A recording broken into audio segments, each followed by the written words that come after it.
lordy, lordy, lordy. What can I say? Welcome, wrongin'.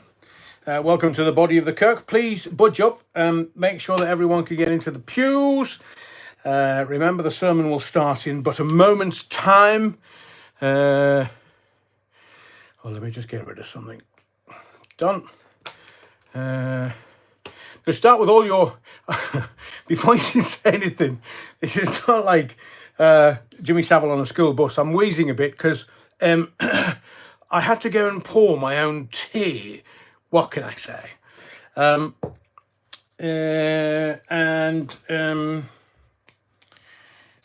me just make a note.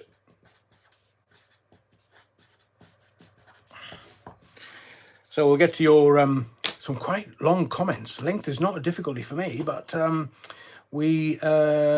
there's that. Let me just move some stuff about. Make sure that I've got everything under control and it's buffering. Hopefully not now. Evening, Captain. Evening, Nick. Yeah, wrongin'. To Andrew James, who says, good evening, Reverend Adrian. Everything is well. Hope everything is well, Adrian. I will put the hymns up. Tonight, it's Steely Dan, The Royal Scam, and The Ruts, Grin and Bear It. Touch your toes. Both albums are in full, 1/2 of communion wafer for each person. Yeah, you wrong'uns. Stop eating all the Battenberg wafers. Mind you, I am going to tell you something about Battenberg. I'm just going to make a note so I don't forget, because it's rather lively this evening. Andrew continues. Fresh TDK is now on the tape recorder in the confessional. Yeah, you wrong'uns. Confess your sins. We might be here all night. Welcome to the Theatre of the Mind. Welcome to the sermon of the Church of the Wrong'uns.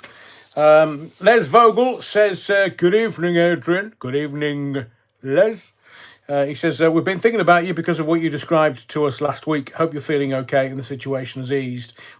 That's the wife and I, according to Top Gun Les and Debs. Top Gun Les and Debs, thank you very much. Hope you're in the body of the Kirk. I'm not quite sure who's in the front pew, but it's always the, you know what they say, those at the front bring teacher an apple. I think you'll find for the Reverend Alan, it's Battenberg. By the way, looking forward to tonight's sermon. Thank you, Les. Me too. I haven't got a clue what I'm going to talk about. Neil Cunningham says, evening all. The pews are starting to fill up. I do hope so. It is a broad church, and we do allow everyone to come in and park their rather large derrieres. Oh, it's the old Bovril and it's Lionel Layton leaving me large... Oh, who's that? Seaside leaving me large, long messages. Cool, blimey. It's a bit lively. Anyway, we're up to 100 viewers already. Don't forget, on your way in, smash the likes. Yeah, wrongin'. GB Patriot says, oh, hello, Adrian. Yeah, wrongin'. Doesn't look good, the news on the grapevine about Catherine, Princess of Wales. Well, we're going to talk about that. Thank you, GB. And so what you've done is you've started everybody off going, who? What's that then? What's that then? What's the gossip? So, GB Patriot, I think you should be a gentleman and just allow the rest of the parish and those parishioners in the body of the Kirk this evening a little insight into what's going on. Stuart says, evening, Adrian. Good to have you back. Yeah, wrongin'. Where's Amalia? She gets withdrawal symptoms. I do hope she's in the body of the Kirk this evening. Lots of regulars, of course, and I will get to... We're going to have an Ask Adrian Anything this evening, as well as other stuff. Oh, I've got some brilliant stuff. We'll talk about it in a second. Neil Cunningham says, GB Patriot, how are you, man? What's the word on Catherine? PT Ham. Oh, hello, PT Ham. Hang on, what's that? Oh, okay. PT Ham says, hello, you wrong'uns. Neil Cunningham. Evening, PT Ham. Oh, I say, Neil, the sun is over the yardarm, so pouring yourself a little snifter is not unbecoming of a gentleman, but is it a large brandy? I am rather jealous. You could put some on me lectern while I deliver the sermon to the church this evening. Dan Payne, oh my way, smash that like on your way in. Thank you, Dan. And GB Patriot, come on, cough, what's happened? Please be upstanding for our first hymn of the evening, says Neil Cunningham. I never knew I loved you till I saw your sausage roll. I think one of the GB News, is it Christie, something or other? Obviously well known in my house. He's doing the Greggs sausage roll taste test. Where's he been for the last 20 years? Anyway, my sausage roll is available anytime, just out of the oven. Fresh and tasty, says the vicar, Reverend Alan. Vivian Kenyon, oh, hello, evening, all you wrong-uns. Reverend on his way, so getting your pews, beer and Battenberg in hand. It's for balance. Beer and Battenberg. Vivian Darlaw, welcome to the body of the Kirk. Evening, Viv, says Neil, and Andrew James is back in. Hello, Neil. Have you paid? Oh, I say, it's kicking off at the front. Andrew James says, hello, Neil. Have you paid to be in the front pew? Double A does accept travellers' checks, luncheon vouchers, Rolex and notes over 20s. No loose change, please. Can you remember luncheon vouchers? Who was the madame in London that accepted luncheon vouchers for, a dance with the girls? I can see her. Vivian, was it Viv Payne? Was it Viv Payne or something Payne? Hang on, what's Paulie said now? I think Retro's talking about a pie shop. I do have a particular penchant, Cynthia Payne. Thank you, everyone. I do have a particular penchant for pie. Well, I'm a northerner. Everybody in the north loves pies, but I do like mine to have a little thin film of fur just across the top, just enough to see. There's nothing better than a lovely, warm, hairy pie of an afternoon, let me tell you. I'm laughing at my own gags. That's such a shame. Rusty House, you have a full house full of Battenbergians tonight, Rev. We won't behave. I would hate it, Rusty Mouse, if you did. Hang on. Neil Cunningham, St. Andrew James. The cheque's been deposited into the Reverend's account in the Cayman Islands. Do you know, you're making me feel like Jimmy Swaggart. I have sinned. Oh, send me your money. I have sinned. Now, I'm not saying send me your money, you're wrong, and I'm just, playing the part for dramatic license. Oh, I have sinned. Send me your money. What do you want money for, Jimmy? Well, coke and hose, really, mostly, and private jets and Rolls Royces, Henny. Oh dear, here we go. We'll talk about Prince William at the D-Day Veterans Do today, talking about Catherine. According to Michael, meat and potatoes, best in pies. Nothing better than meat and two potatoes. Roy Gordon says, good evening to the congregation, and I hope all is well. Hello, Adrian. I hope you and your family are well. Well, there is a story behind that, Roy, which I will avail you of in just a little while, because I've had a proper kick in the nuts before I came on air, so to speak. Technical term that we use in YouTube videos, lives. Evening all, welcome back, Adrian. Who's that? The Popeye Wazzers back in the body of the Kirk. DC says, hello everyone, it's DC from Swansea here.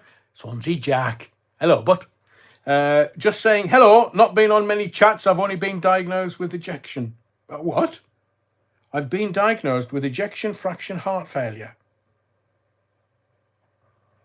DC? What exactly is ejection fraction heart failure? It's got the word ejection in it. Is that like a James Bond passenger seat? Or, ejection? Oh, hang on a second. Is Tower Block Tracy kicking off again? Told my surgeon, don't forget them. No, No, you didn't. DC, you didn't. So DC's obviously not very well. I'm not making light of the situation, DC, but it was just the word ejection. At my age, I very rarely say that. DC said, told my surgeon, don't forget the Battenberg, and he smiled. Ah, he's one of the lurkers at the back of the church. That boy, body of the kirk. Now, we know them. We know what everyone that's in the pews and friendly and bringing the altar wine and a slice of the good old cake. But there are those that lurk at the back that don't make themselves known, do they? Tarts. Rusty Mouse, will the Rev play his organ and we have a game called Name That Tune? It's a mouthful. Louise Sampson, evening, you runs. DC, I am a comic in Wales. He's a DC comic. DC, you set it up for me. I had to take the opportunity. I am a comic in Wales, but I did tell my surgeon that line. Honestly, right, I'll tell you now, right. I've been dealing with something with family, and although it's not a laughing matter, the new Mrs. Allen very, very kindly took me out on Sunday after we'd been to the family. It was a hell of a drive.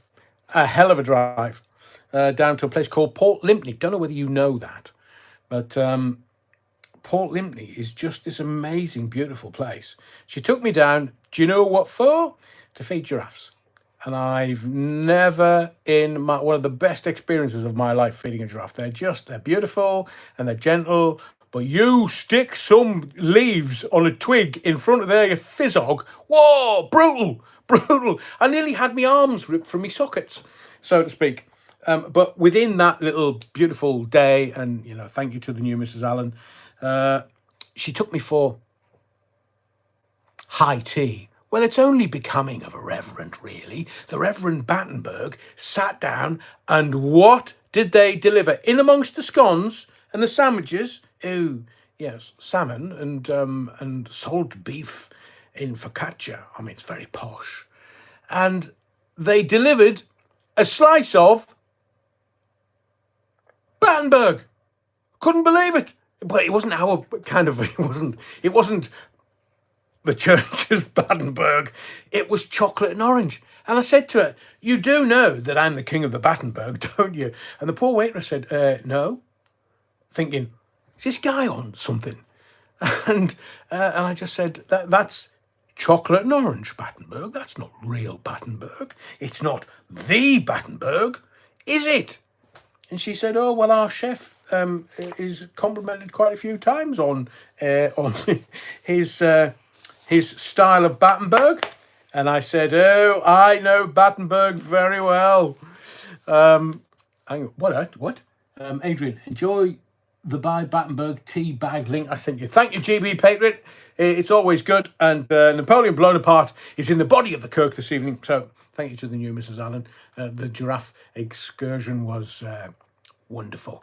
As was chocolate and orange Battenberg. I do have a picture of it somewhere, so I'll stick it up on the channel so you can have a good old wheeze at Master Reverend Adrian Allen having Battenberg in a highfalutin high tea. It gets everywhere, I tell thee. It gets everywhere. Battenberg ice cream. Oh, now you're talking. And Napoleon Blown Apart says, interesting week politically. I'm looking forward to your take on it all, Adrian. Oh, Napoleon Blown Apart, you're getting that. You're definitely getting that. But what was I going to say? So thank you to everyone for the contact and the kind words. There's 162 of you already in the body of the Kirk. Smash the likes, man, hinny. Just because it makes the YouTube algorithm go, oh, I say, that's rather popular. Maybe we'll just send it around the whole world and tell everybody. So if you can, just smash the likes. If not, you're not getting me Battenberg, you tart. So the next live is Sunday, the 9th of June, 2024. That'll be live 88, nearly 100. What we're going to do for 100? Ooh, a few ideas and a few merch ideas. The thing is with the merch, there's like all these people that can do the mugs for us, but take your eyes out. I mean, I don't know how many I'm going to need. So do I buy 1,000? Do I buy 10? Andy Marriott? Who's Andy Marriott? Lionel Layton says, Andy Marriott's always talking about Battenberg. Oh, they're all getting on the case now, aren't they? But they're not us. They don't know what the story is behind it. They don't know about the Queen, the European Queen that came over for the sex parties in the Marriott Hotel in Newcastle Airport. Or was it Metro? Might have been the Metro Centre. No, they don't know about that. No. Who's Andy Marriott? Pop-eyed Wazza. What does it smell like, by the way? Out. I have no first-hand experience, to be fair, but it makes it smell sweeter. If that it is at all possible. So, next live. This coming Sunday, 9th of June, 2024. But I crave your indulgence, simply because it's a member of my family that is very, very poorly. I'm not going to go into detail, but is very, very poorly. So there may be, we don't know how long they have, but it may be that I just drop everything and go at some point. We don't know when that is, and well, all I say is the family member is my hero. Even more, little boys grow up and they're mummy's boys, and daddy's always hero. Well, my hero wasn't my father, because he was a caring, understanding 90s type, and I very rarely mention him, if ever. Nasty, nasty, nasty piece of work. So this family member is my hero. And that's the reason why there's been very little activity on the channel for the last 5 days, for which I apologize. But family comes first. It always, always, always comes first. And I mean, I go to visit my family, and Trump gets found guilty, and then it all kicks off. That side of the Atlantic, this side of the Atlantic, there's all kinds going on. And I just crave your indulgence, so that if ever there's not a live, or there's not something here for you, you know that I'm dealing with family stuff, and all I ask is that you just be patient, and I will stick something on the channel to let you know exactly what's going on, because I'm not going to keep it from you. But it's I thank those that are looking after him, because it's not. But look, not to make light of it, because it is a very challenging and difficult situation.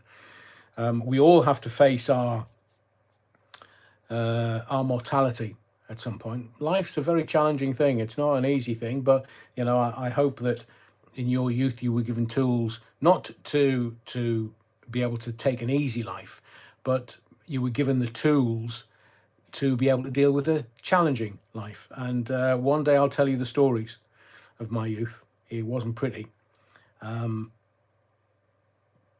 my hero was always my hero from being very young.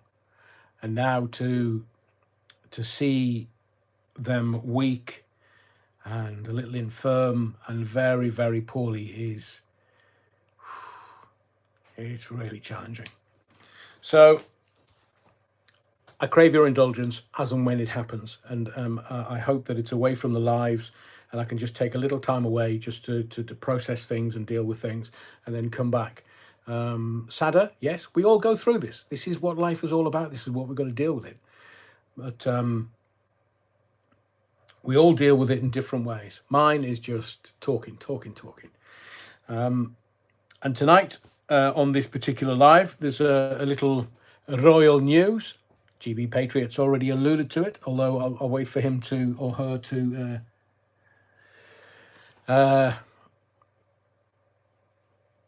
No, I do. Barry's saying, well, you don't have to explain to us. I do, because it's a community, and I'm not the kind of... When I started this channel, I got things really tight from idiots, and I know myself. I do know myself, and I just had to bide my time. take my time and make sure that those that are the intelligent parishioners of this particular kirk would start to see through it. And by giving you information and my take on things and my experience in the media of over 40 years, you start to get it now. And, we're getting more and more subscribers, we're getting more and more views, and it's wonderful because I've just taken my time to make sure that you got who I was. So then once you had understanding, you would hopefully stay and enjoy these lives. So tonight on this particular live, we're going to talk about the royals, going to talk politics. Oh, what the actual, have you been watching these clowns? A wonderful spectacle. Is it bollocks? And we'll talk about the OnlyFans model. We have to be very careful because it's now subject to some judicacy. Oh, yeah, thank you very much, Andy. And when you started, you were technically bad. Oh, you're such a tart, Andy. Barry, yes, I'm a fairly new member of the congregation and you've got me through some bad times. Barry, you are most welcome. Thank you for being in the body of the kirk this evening. The door is always open and a slice of Battenberg is always there on your arrival.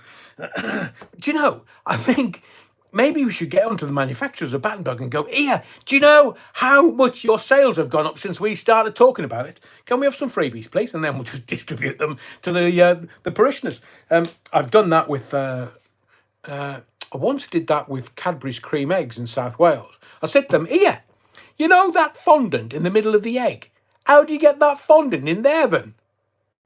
And they went, so I'd mentioned that on air. So there was kind of a conversation going on. And Cadbury's found out and they said, oh, do you want some freebies? And I was like, what do you mean? Would I? Who you call wouldn't I? Humpy back. And old gag, only certain people will get it. And they sent me this massive box of like dozens and dozens of cream eggs. So maybe we can have the parishioners of the parish have a little free Battenberg. Maybe for the 100. Who knows? But did you see the two uglies bumping it last night? I'm going to talk about it. But, my notes are on the phone and I'm using the phone for the live. I can just, talk off the wrist, I suppose. Just knock one out off the wrist. It's only better than one off the wrist. Hang on, did they have any... What's that? Oh, thoughts go to the passing of the other half of Black Lives. Yeah, he wanted to be a rock star. And he joined Black Nation. Oh, girl! I'm not doing that again. I used to work in a nightclub, and holy smoke, did we play that. Hang on. Nicholas says, ask your head altar boy, ask Kate and Righty what's going on. Righty? Don't you mean William? And Michael Smith says, fell asleep watching it. Please no more. What? What? Oh, yes, last night. Right, yeah, we'll get... okay, so we're going to talk about that. We'll talk about the old boys and the D-Day commemorations. They're talking about D-Day celebrations. Folk dying on the beaches is not something to celebrate. I would suggest commemorate is much better. Donald J. Trump draining the swamp. Oh, have I got some stuff for you. Caesar said on air that he liked... Hang on. Caesar said on air that he liked puffy pastry sausage rolls. So I baked them a bunch in my baker shop and delivered them on air. Napoleon Bonaparte, you're in America. A Battenberg will get a bit soggy in the transit over here. And can you imagine? Like the border control the other day, they were hacked, border control, so it was all closed down. So there was a bit of consternation around border control. You didn't see that in the news, did you? Oh no, Adrian, what are you talking about? Well, they keep the proper news out of your eye line. We will talk about hacking, not cough, as in thank you, ooh, Bovril. Mr. Kipling was an exceedingly good DC. You never did. So there's hacks of all of the NHS trusts. Now, I don't know whether we need to get on to Vladimir Putin and go, here, Vladimir, I need a new hip. Can you do something about it, please? I need an operation. Toot sweet, mate. ASAP, mate. Whatever that is in Russian. And they're like, get Vladimir Putin and the boys to hack the NHS computers and just get you straight in for a, I don't know, new knee, new hip, new anything. Because all the trusts in this country were hacked. Oh, they didn't. Well, Adrian, the media says it was just London. My hairy backside. It was everywhere. And then we find that they're hacking the planes, as in the aeroplanes. Oh.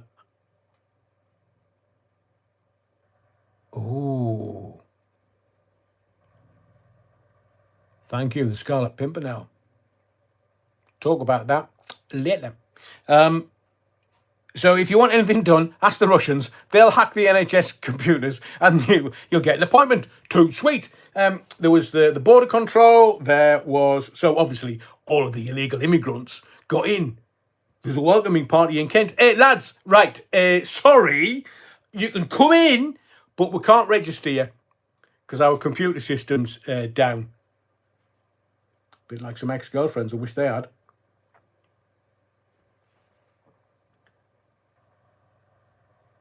Stuart says at Andrew James, Jet2 used a screenshot of the milkshake attack for their Twitter X advert. I wonder if Jet2 will be going broke.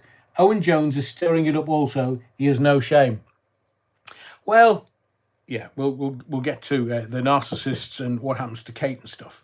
The sermon is about to begin. I've taken my time because we still haven't got... We've got 191 people watching this and we still haven't got 100 likes. Oh, yeah. Tough audience. So, tonight is Ask Adrian Anything. You can ask me anything. If I don't get to it on this particular live, I will make sure that those questions are there for this coming Sunday. Is the Battenberg... Hang on. Is the Battenberg joke anything to do with the pink, yellow, checkered pattern?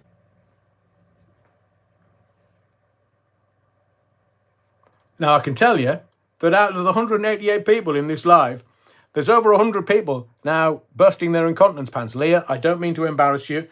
Well, it is Ask Adrian Anything. Right.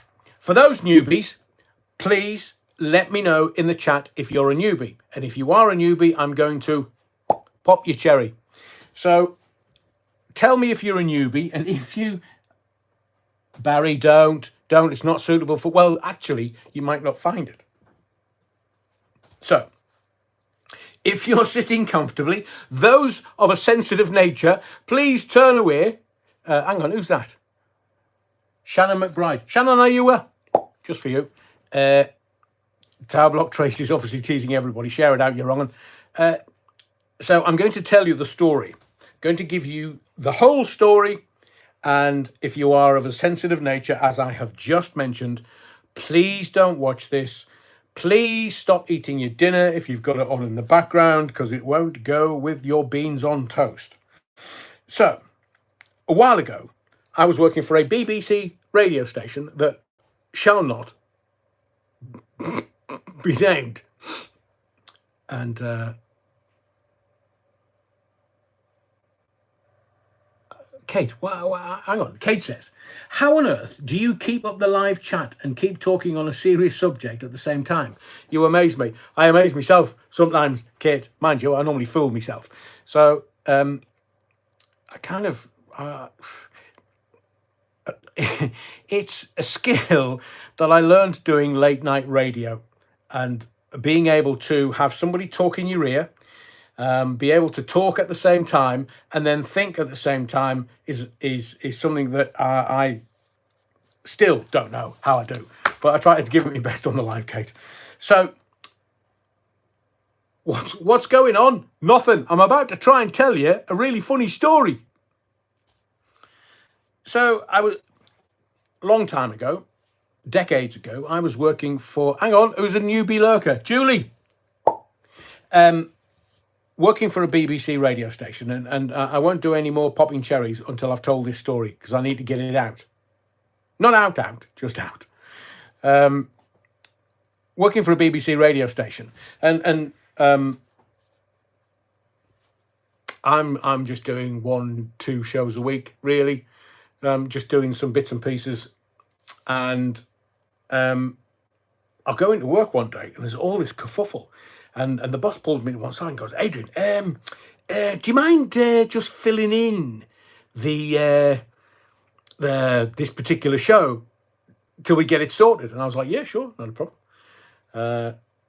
Having done it for a long, long time. And I start talking to people who are now very good friends. And seemingly there was a presenter on the radio station. And that particular presenter, and I'm not going to name any names, that's not my shtick. And this particular radio presenter had been organising parties. Not normal parties, as you would know them. Parties where people would pay money. And hang on, who wants their cherry popped? Get no defendant. Adrian, is that your hand on my cherry? No. So I get the word that there's this presenter who's under investigation. And seemingly he was under investigation because he'd been organising friendly, very friendly parties in a particular hotel at the Metro Centre in Newcastle. It's a long way away. And so I kind of laughed, just thinking, why would he want drinking parties in a hotel? Why didn't he just invite his mates round his home? And it turns out that the particular party, or this particular party, that he'd been organising via BBC computers was, well, how can I describe this as? It was a dirty party. it was a very dirty party. And I'm sure he had to put loads of sheets and stuff down in the hotel room that he'd booked. And so basically, they booked this party. If I say Sierra Charlie Alpha Tango, would you know? Exactly. I'm not telling you which comments made me laugh. No. I'm keeping this clean as much as I can. So the party was all organised. It was kind of months in the making, and they had a fair few people, but they were paying like a huge amount of money. And the conversation was going up to all these individuals. Do you mind if we film the party? And they were like, yeah, no problem. And they were filming it to then sell it on across Europe. Make a few bob, so I'm told, according to what the emails were all talking about. And and so all these people, and one of the... Oh, I don't know whether I can tell you this. I probably have, so I should. So one of the attendees he says, do you mind awfully if, would she, and I'll tell you about the she in a moment, would she, would she mind if, I have a tap on my stomach that, obviously, if I turn it on, all the brown stuff comes out. And like me and some of the colleagues were, we were trying to work out like that detail and how that detail would work. And then in kind of the email stream, the organizer of the party got contact from Europe's #1 Sierra Charlie Alpha Tango Queen. And the email went something like this: money received, thank you very much, 3.5 grand. Well, 3.5 euros, 3,500 euros, not pounds, sadly. And it was like, was it 2 days before? Something like, I've had Battenberg, and I'll have more Battenberg tomorrow. And we stood around this computer trying, because this silly tart had left the computer open. So obviously in the BBC, everybody just goes, oh, hello. Oh, I can read their, oh my God, I can read their emails. Have you seen this? Oh, this is disgusting. So it just blew up because he left the computer open and organised this party. And this Sierra Charlie Alpha Tango from Europe was coming across. She was being paid $3.5 grand, and she was eating Battenberg for the day or two before the actual party, so that the stuff smelled nicer. So I told this story ages ago, and it's everybody just kind of cotton onto it. Oh, I say, don't forget the Battenberg, and it's been kind of for about a year now. It's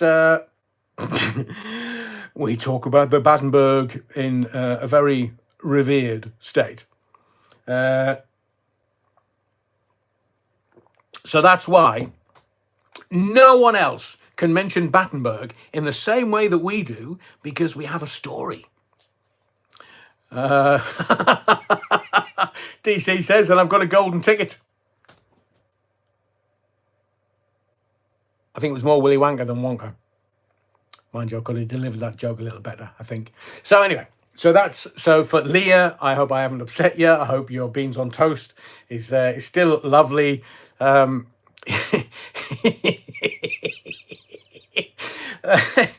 Stuart says, and that's why I'll never go near Battenberg again. Well, it depends how it's delivered, to be fair.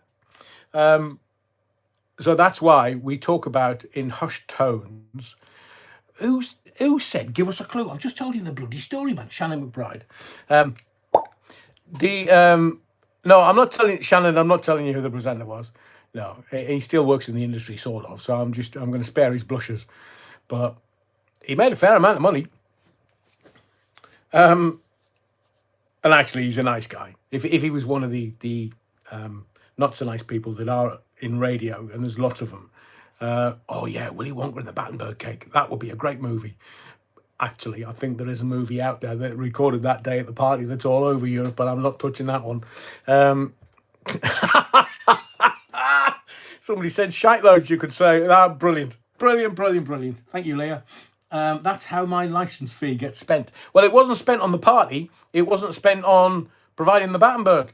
It was just one of the presenters. I mean, honestly, you and I could talk for a month about stuff that's gone on in anti-Beeb, and stories I could tell about stuff. I think BBC Leicester was the best. The Swingers. That makes me roar every single time. Yeah, the wife goes off and does the light fandango while her husband's in the trees watching. And it's not like, back in the 70s and 80s when the husband used to hide in the wardrobe.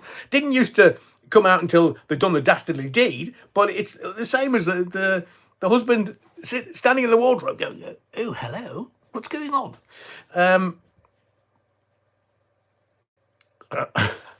So he used to hide in the trees. And they got arrested. She got done, and jail time. I think he also got done. I mean, he should have just said, I'm a tree surgeon.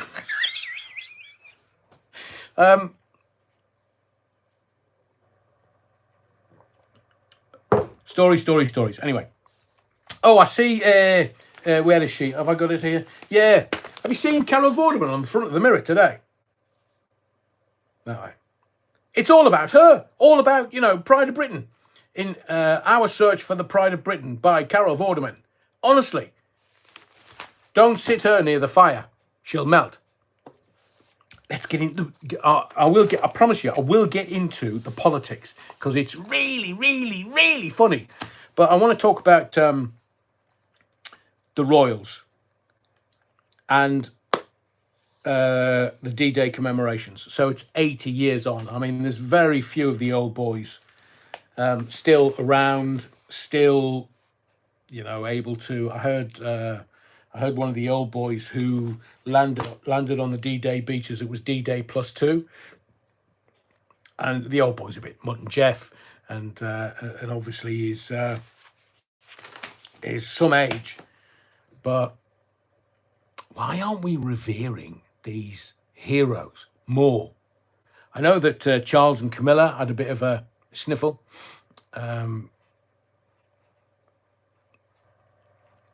William was there. And one of the old boys, I mean, I love them. Because the older you get, you don't care, do you? You literally don't care. You just blurt it out. And the whole country, I think, is not going, where's Kate? They're now saying, what the hell's happened to Wally? Thank you, Jackie. I know you're not first. I just enjoy doing it. Marley's in the body of the coat. Good. Everything's right in the world. So it's like, what's she done? I mean, has she upset somebody on high and been struck by a bolt of lightning? Or has she got Crohn's disease and lost half of her bowel? So come on, GB, period. Cool. I mean, I know. The thing is, I know stuff, and I can't really put it on here. Can't even put it on X. How can I get around this? Peggy Sue. Peggy Sue. Peggy Sue. Oh, Peggy. I love Buddy Holly. Me. Love Buddy Holly. Every now and again I'll just burst into song. Peggy Sue. Peggy Sue. Peggy Sue. I mean, imagine someone who, you marry and you find out that he prefers touching his toes, if the truth be known. So what do you do? And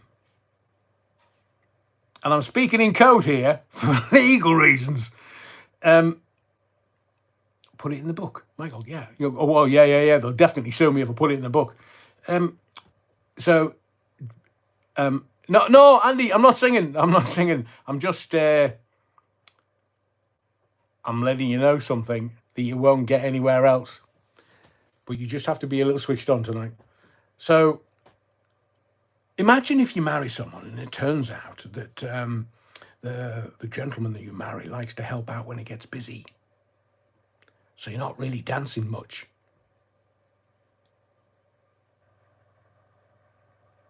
And, well, you like dancing, so you sort of have to find a new dancing partner, don't you? Peggy Sue. So it's very complicated. Very complicated. So I want to know what's happened to Kate. Now, if it's a medical emergency or a medical procedure, I kind of get that. But what we're being fingered... what's Jib said now? Jib Atkinson, last I heard, William was making jokes about not being the baldest in the family anymore.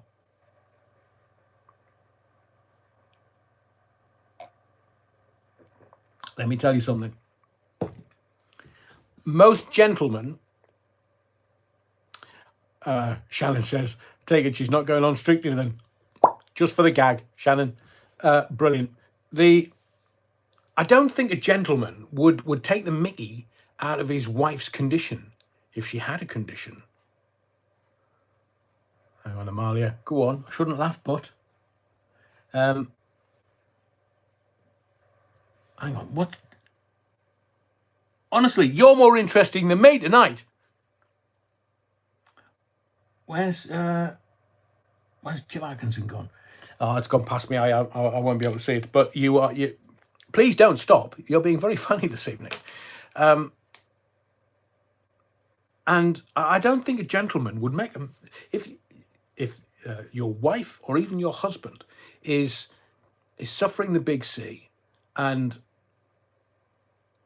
it's not a great thing when people lose their hair, because it's a as Samson would attest, it's a sign of virility, it's a sign of femininity.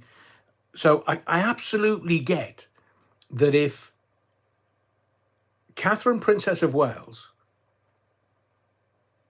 isn't comfortable appearing in public, then all they have to do is say, don't feel comfortable, We're just going to relax my diary for the next 6 months. We are told she's not going to appear for the rest of this year. We are aware that she's not going to do Trooping of the Colour, which is a big miss. And we know that she's not going to do anything else. We know that recently, in the last couple of weeks, she should have made an appearance for her portrait, but it was kind of like a magazine portrait-ish that didn't look anything like her. I mean, look at Charlie. Look at Charlie. There's now rumours flying around that they've used Kate's blood in this portrait of Charles. You know, the red one with the butterfly on the shoulder? I mean, there are some very creative minds, but they're not going to do that, man. I know that, you know, there's evil in this world, but really?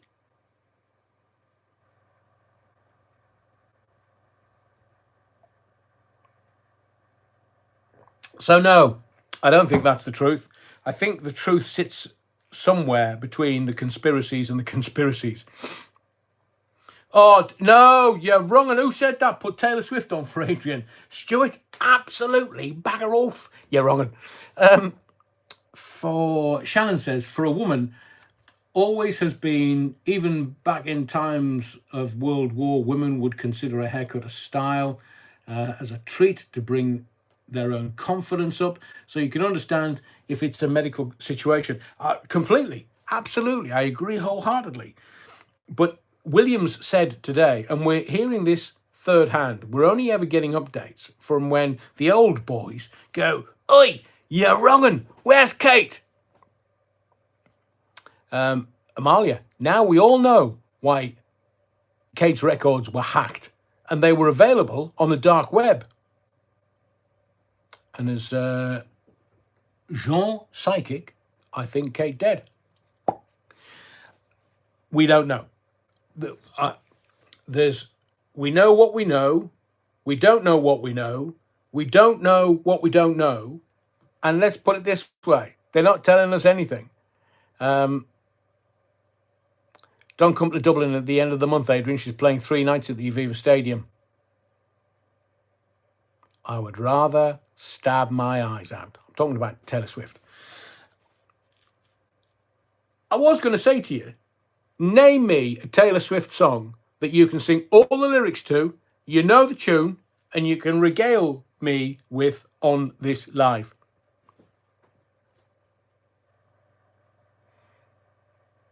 Yeah, replace. So the Prince William was at the D-Day commemorations today in the UK, because it's tonight in France. And he just said, yeah, she's all right. She's, I'll paraphrase now. She's kind of baggering on, to quote Churchill. KBO, keep baggering on. Brilliant. Taylor Swift sounds like a volume house builder. Very good. So Prince William tried to kind of update everyone in a really gentle way, in the royal gentle way, but it don't work. Look, there's nearly 70 million of us. 70 million of us in this country. Look at the Americans. There's more Americans that love anything royal. And there's all these sites all over the net on X. And by the way, I'm on X, at Adrian Allen. If you are on X, please subscribe, because I'm a little more active on there than I am on YouTube sometimes. But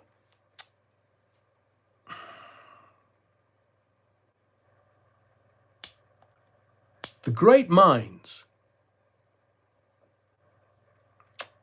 Popeye was not as good as a barking chihuahua, and especially not as good as a barking chihuahua that is on a continuity announcer's head in the Northeast. There's absolutely no way that we will get to find out what has gone on, what has happened to her, because this is not where is Wally, this is what's happened to Wally. Retro, yes, I do appreciate it, young sir. You are a follower on X. Hang on a second. After the op, I was reassured there was no telltale bulge. You never know these days. Chip.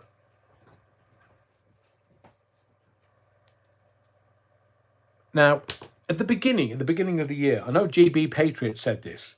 We were talking about Crohn's and the bowel, and possibly part of her bowel being taken away, and a stoma bag having to be fitted. And we know that what we know for sure, for fact, that Catherine, Princess of Wales, had a planned procedure in January, well knowing that they'd absolutely planned to go to Italy in January. So telling us that it was a planned operation is bunkum. And we were told that whatever they removed, we weren't told what, it's speculation. They then checked it afterwards and it had pre-cancerous cells. Pre-cancerous cells. And she was being given chemo as a precautionary. Gareth, that's brilliant. Bang, bang, Lulu. Lulu's gone away. Ooh. And I've talked to some people who know that what's what. And they say that if she is having chemo, it could be at the earliest September before she has any public engagements. But if she has stoma bag, hair loss, and other things that she's not going to feel great about, then she's not going to be seen in public. It really is as simple as that. But you have to ask these questions. One, who the hell was it that was at Windsor Farm Shop that some idiot came out and went, oh, I definitely saw Catherine. I saw with my own eyes. Yeah, right, mate. Should have gone to Specsavers.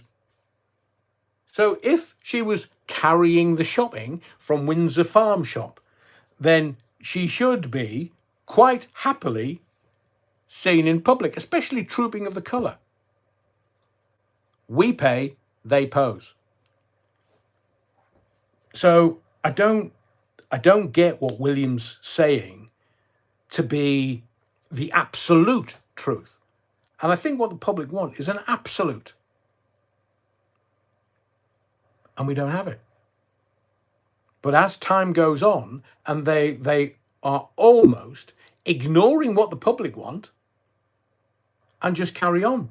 I mean, what is it? Let them eat cake. Let them eat Battenberg. The royal families they're up to their eyes in it. Yeah, of course. Terry Wookford said it was planned during the emergency dash to St Edward's at the end of last year. I think it was December 28th, Terry. And while it's great to speculate, you are wasting time. Farm Shop was a royal protection officer who looks a bit like her. I agree. It wasn't her, but the newspapers, and I've got them in my archive. The newspapers were like, oh, Kate's out. Kate's shopping. Windsor Farm Shop. And some people went, oh, good to see her out. And the newspapers went, oh, good to see her out. And the rest of the public went, what the actual foxtrot is going on? That's not her. We can see with our own eyes that's not her. So everybody, we're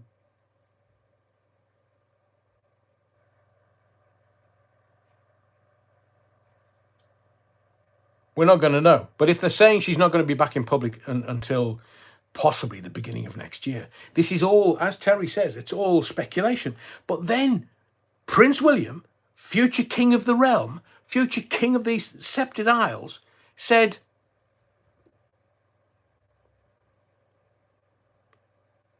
yeah, that is exactly it. Who's that? Rich.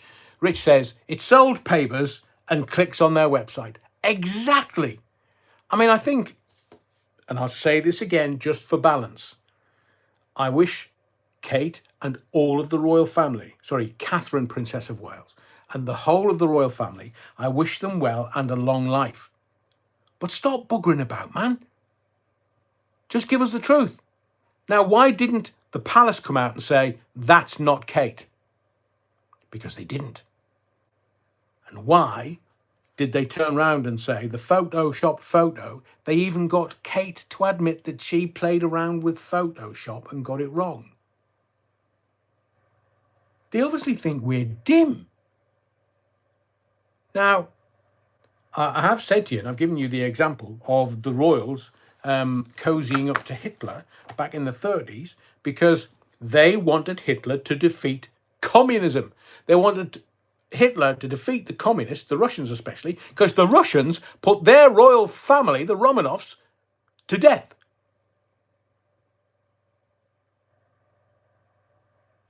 And it is a proper guddle, to use a Scottish word.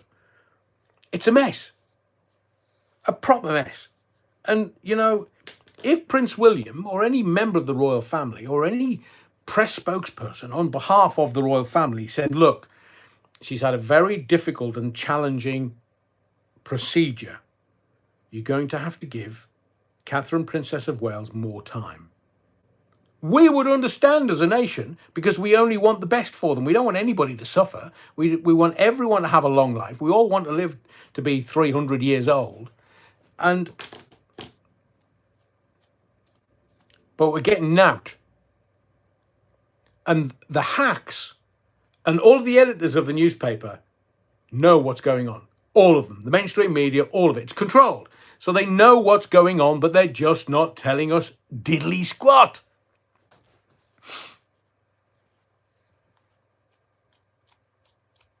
So let's just keep an eye on that. Oh, and Ginger Sphericals and his missus. Here, Foxtrot Oscar, man. We've had enough of you. They're just a firewall. They are the firewall. If ever they need Jules, says Adrian, the real question is why Kensington Palace confirmed the farm shop video to BBC News. I saw it myself and it was all over X. I agree. But now they can't put anything out because even photographic agencies sent a kill notice out about the Photoshop photo. And it's a mess because it seemed like a bunch of amateurs playing about. And now they're doing nothing except William is the only one to comment. And one of the old boys, he's not going to turn around and go, here, you're wrong. And Foxtrot Oscar, I'm not telling you. He's just going to be polite and say, thank you very much. She's getting better. In a multi-million-pound castle. Shall we get to the clowns? Because Clown World is erupted. I mean, it's proper erupted. And it's brilliant. It's brilliant. So I watched the whole Bumping Uglies last night. And politics is just... So I wanted to ask you a question. And the question is around... Done one there. I put a poll up.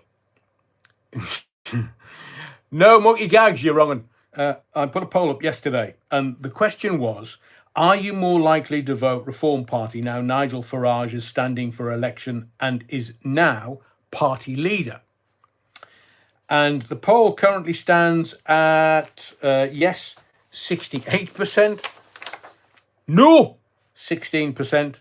And, who cares? They're all parasites, 16%.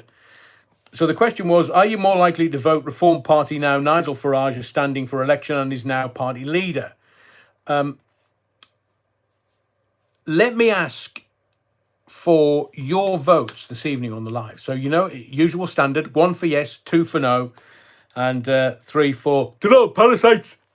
So 1 for yes, 2 for no, 3 for good old parasites. Are you more likely to vote Reform Party now Nigel Farage is standing for election and is now party leader? I'll wait for your votes to come in because it's interesting. Richard Tice, multi, who's got a 69? Is that Tucker again? No, Talbot Tracy. It's a usual position.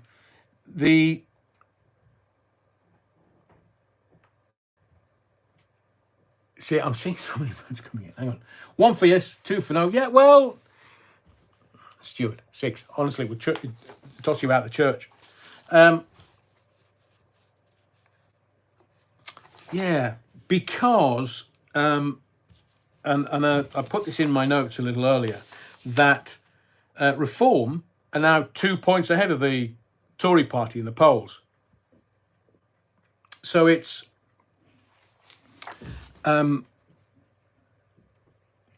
it was the kick that the Reform Party needed to have young Nigel as an MP and as its leader. He was always chairman of sorts. But Richard Tice, who's worth nearly £100 million, and Tice is standing, I think, on the East Coast somewhere. Richard Tice is standing for MP. But I think there'd been some internal meetings where they'd worked out that unless Nigel stood as the leader of the party, they weren't going to do much. But they're now saying that Reform is 2 points ahead of the Tories. And I want to get to the two uglies from last night in a second. And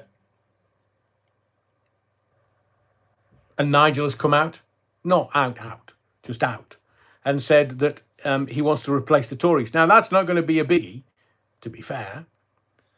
But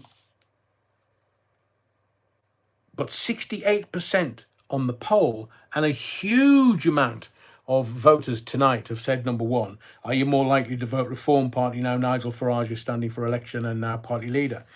Let's get to, and remember, we are subject to sub judice.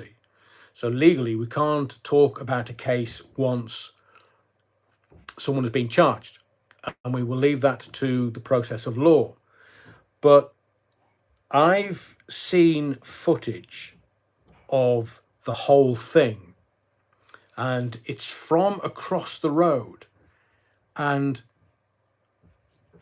you know me, I'm a cynical tart. And as a cynical old tart, I don't... Let me just answer Gareth Henshaw. They need to ditch Mullins. Have you seen his eyebrows? Not, to belittle anyone, but he's a multi-millionaire. So my opinion doesn't really count to him. He don't care. Bloody hell. Have you seen his eyebrows? I mean, I don't know whether they're tattooed on with a hammer and chisel. I don't know what's going on with them, but they look absolutely horrendous. And whenever he comes on the telly, metaphorically, of course, when he's on the telly, I just look and I go, what are those eyebrows? They're not eyebrows. He's called the Rod Stewart waxwork. Whoa. I mean, yeah, he looks like a waxwork, but those eyebrows, they should have their own postcode. They are so large, they're probably the size of whales. I've never seen anyone who has been told, no, don't worry, Adrian, these eyebrows are the latest thing. They're 3D eyebrows. I've seen those before. They look horrendous. They look wonderful. Don't worry, we'll make them jet black so everybody will see that you've had eyebrows done. And every time I look at them, I go, holy Jesus, look at the state of that man. I don't think, well, I like his policies and he's part of Reform. I just think, who actually advised him that that was a good idea? Because I would have told him, Charlie, back off, man. No, don't go anywhere near them. They're just going to... Oh, you've had wax done too? So Charlie Mullins, yeah. So I was watching this, the Flanton Flan Flinger, and you can see I'm sober, and it's just really weird. Now, the weirdness is, and this is just in general terms, I watched somebody in the video walk up, chuck some banana jizz, and walk away. And my first response was,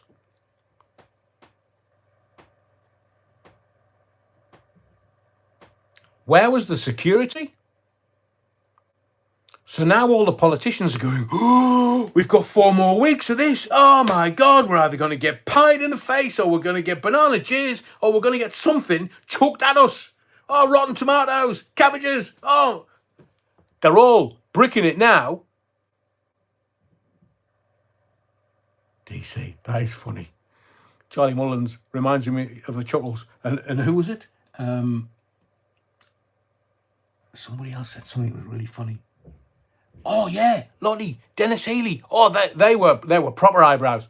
they were eyebrows that were small countries on Dennis Healy's head. I mean, they were like handlebars. So somebody obviously had cut them with scissors or something. So they just curled up. So they ended up here. So Dennis Healy would get up to talk in the House of Commons and in the House of Lords. I'm sure he was a lord, and his eyebrows would just go all the way up, and you would think, "My God, Dennis, get the missus just to hack him off with a pair of scissors, man." Oh, you have free barbershop in the House of Commons. Go to the barbershop and go, "Excuse me, could you do my eyebrows? And could I have something for the weekend, please?" So only half of the audience will get that. Jerry says, well, I won't repeat that, Jerry. You'll understand why. Because I don't want somebody to go, "Oh, that's a great idea." But what's the fat comedian? And it's the only way that I can describe her. Rotund, is that better? So Charlie Mullins, let me tell you something.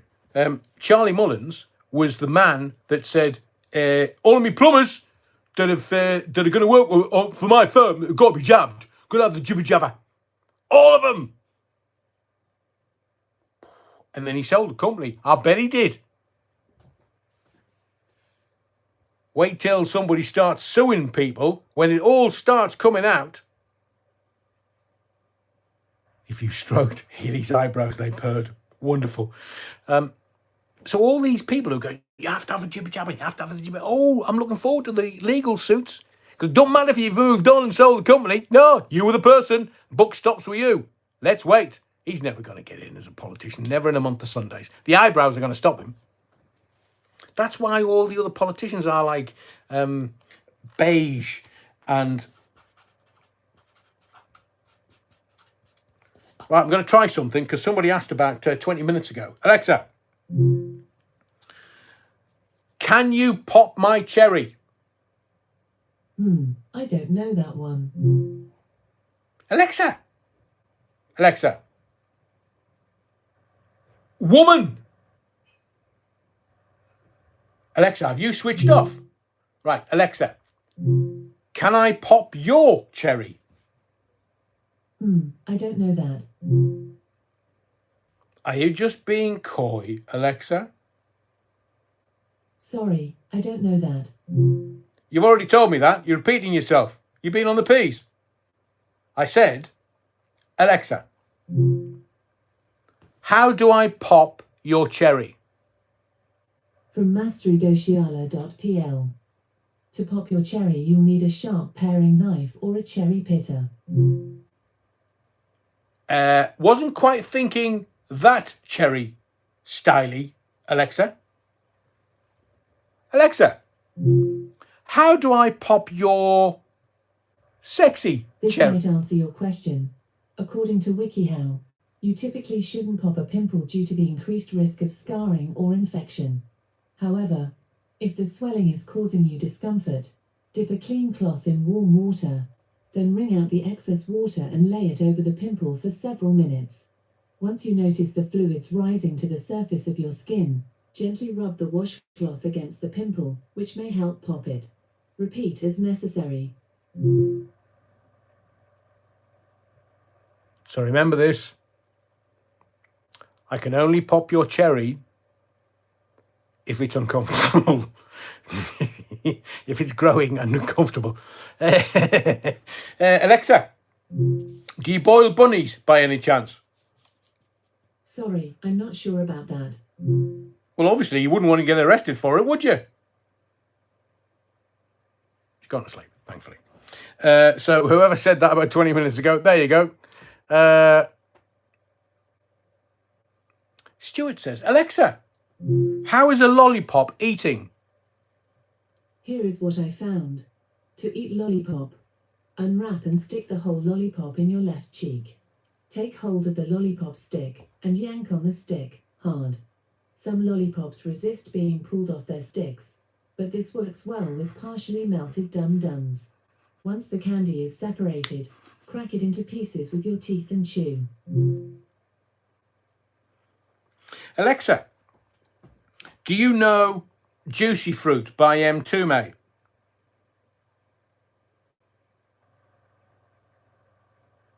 Oi, tart. Alexa, I asked you if you knew M2 made juicy fruit. Sorry, I don't know that one. You've just explained to me how to lick your lollipop. I'm having trouble hearing. Can you say that again? I said you've just told me how to lick a lollipop. Sorry, I'm not sure about that. Yeah, you did. I've just listened to you, man. Because the lyrics in M2 Me is, I can be your lollipop, you can lick me everywhere. Go and find it on Spotify. Anyway, Alexa, thank you very much for that. You can go back to sleep now, you tart. I was talking about politics, but again, Alexa, open Laugh Box. Okay, here's Laugh Box.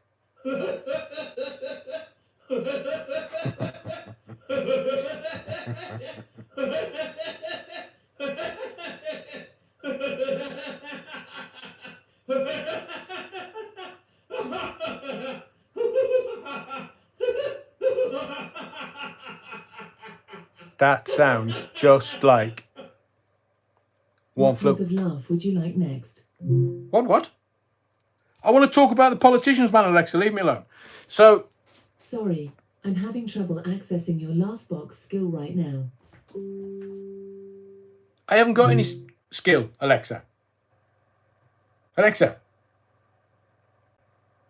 Tart. Oh, the word tart switches her off. So let's talk about politics. And let me just give you some insight, because I was thinking about it earlier, about what exactly this is, apart from Charlie Mullen's eyebrows, which are, well, they probably have their own YouTube channel. I think we have to be careful with copyright, because if I start playing stuff via this, then, the live can get taken down due to copyright. But politics. Let's get to some detail. Oh, wonderful. Hang on, who's that? I know what it means, Stuart. I use it all the time. Hey, Alexa, what does dropping the kids off at the pool mean? Here's something I found on Wiktionary. Drop the kids off at the pool is a verb meaning to defecate. Do you know, we talk about Battenberg and all you want to do is talk about monkey stuff. Oh, thank you. So the... You're welcome. I'm working, Alexa. Thank you. Want to talk about the... Anytime. Timing, Alexa.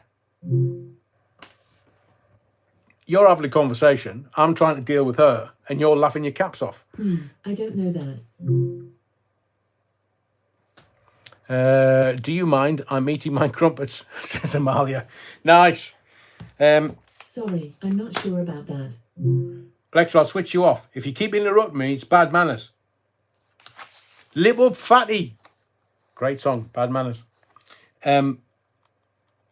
So this game the politicians are playing, the politicians all make it out that, well, they're on your side. They're working for you. And I don't know whether you saw Rich Boy Sunak last night. And I don't know if you saw Keir Starmer. Is he scaring you yet? Because there's a little clip of Keir Starmer. I laughed my cap off. It's a little clip of Keir Starmer listening to Rich Boy, and you can hear him, Rich Boy, whittling on in the background. And under his breath, Keir Starmer goes, prick. And you think, hang on a second, is this proper bad blood between them? No, I get their theologies are different. I get that, red and blue. But have you not noticed that it was kind of presidential, where Rich Boy kept saying, no, it's either Sir Keir Starmer or myself that's going to be Prime Minister in July. Oh, really? Really? Because I think there's going to be a lot of people that get to the polling booth and they'll stand there with their voting card and go, well, I definitely want the Tories gone, but I don't know who I'm going to vote for. I would have voted for them previous years, but, well, I don't know. I don't know. And then they tick reform, because they may want one political party gone. They might be very wary of the other that will visceral, lovely. And I think the electorate is not stupid. And now that Nigel's got a bit of a momentum going for reform and himself, I mean, there are the word coming out at tea time tonight was that there's going to be another Sunak Starmer bumping uglies next Wednesday at 9 o'clock. So I think what I might do is I might make next Wednesday's live a little earlier so we can have a 2 hour live and then laugh at the politicians for 2 hours or an hour. Or maybe, I'm just thinking out loud here, do we do a live for an hour and then come back on after we've watched the two uglies arguing? Because it's like a bum fight. They were just like sixth formers. Yeah. Shall we do a live comment show? Shall we literally just talk about it while it's live? I'd have to have a look at the technical ability to do that. Is there a live on Saturday too, Amalia? Not sure. I thought it was Friday that they had... I mean, I'm really looking forward to the Angela Rayner, Penny Mordaunt spat, because that's just going to be... It's going to be Northern Bird. I'm a Northern Bird, me, ginger, and I smoke. I know, we've seen the photographs. Unsure as to exactly what she was smoking, but could have been 20 players. Cigarettes, you're wrongin'. Hang on, what did Amalia say? Sorry, missed you live on Sunday. How very dare you, Amalia? How very dare you? There wasn't one. I was dealing with some family stuff. But Northern Bird, Angela Rayner, yeah. I'm from Manchester, yeah. And then Penny Mordaunt. Ooh, bit of class. Friday, BBC One, 9 p.m. Thank you, Neil. And I think there's 7 of them in it. But I've seen Penny Mordaunt when she's in the House of Commons just dealing with business. And I'm telling you, there's an intellect on that girl. And it's just going to be brutal. I mean, they've got nothing to lose now. They reckon that there's another 6 going to abdicate, Tories, to go over to reform. I mean, there's all these politicians that don't know where they're going to get the power from. Well, they're not going to get it in the next election unless they move somewhere or do something better, because it's just not. So the game, the political game is this. All this theatre that was on TV last night, and I watched it. I watched them talk about, I mean, I would love, maybe we stop the general comments. And if you saw last night, who do you think won? Use their second name. Starmer or Sunak? Because my take is this, and I posted this on X last night. I felt that it was just Julie Etchingham didn't have control of it. I felt Julie Etchingham was weak. Okay, Marley's still to watch it. So I won't put any... I'll try not to put any spoilers here for you, Amalia. But it was just very interesting. Now, I believe that Sunak was briefed to within an inch of his life. It was catchphrase politics. It was... he was talking about the £2,000 tax. He was talking about them upping the tax. And a lot of the time, I think what Sunak had been briefed to do was to get into Starmer's ribs. Because I think Starmer fully expected it to be like PMQs on a Wednesday, where Sunak stands up, says something, sits down, and then the speaker goes, leader of the opposition, and Keir Starmer stands up and goes, "Oh, you tart, you're wrong. That's utter hogwash." And then it wasn't that last night. It was proper get into him. And I felt that Starmer was weak, ineffective, spineless, and didn't have, until the final bit where he sort of gave his summation, he didn't really get the data in, the numbers in. He didn't really fight that well, although I will give him credit for engaging the audience. The audience were, I'm sure, half and half, but Julie Etchingham was weak. Starmer, equally so, didn't really flatten. He could have done sunk big time. He should have been walking out of there, the conquering hero, but he wasn't. And yet, little boy, the jockey, cockeyed sunk.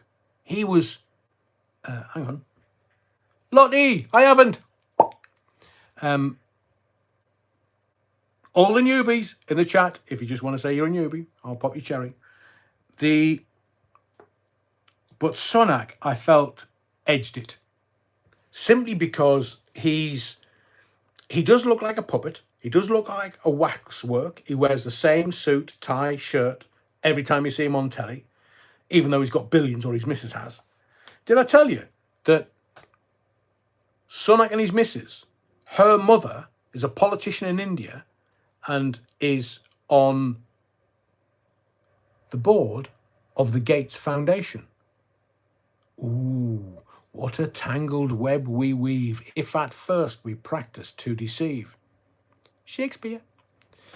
So I just, Sunak got away with it until, and the funniest part, not Sir Keir Starmer calling Sunak a prick. The funniest bit was when they talked about, he's got lifts in his shoes, I'm sure, Stuart, 4'3". We're all the same length, lying down, seemingly. I'm sure that Rich Boy said, "Oh yeah, 720 million, and it's down from no, it's 750 million, and it's down from 720 million." And Sir Keir Starmer was laughing his cap off, and he was like, "And you're the one that's supposed to be good with mathematics." He said, "What's it down from?" He said, "Oh well, the last highest place it was, because Sunak hadn't got it in his noggin." And that was the point that Sir Keir Starmer should have put him to the sword. But they're both WEF controlled. Starmer old school is openly telling parents how to avoid VAT hikes. It's coming. It is coming. And I know that they don't realise that we're all a bit longer in the tooth now. We get it. We understand politics. We understand what they've done. And they've...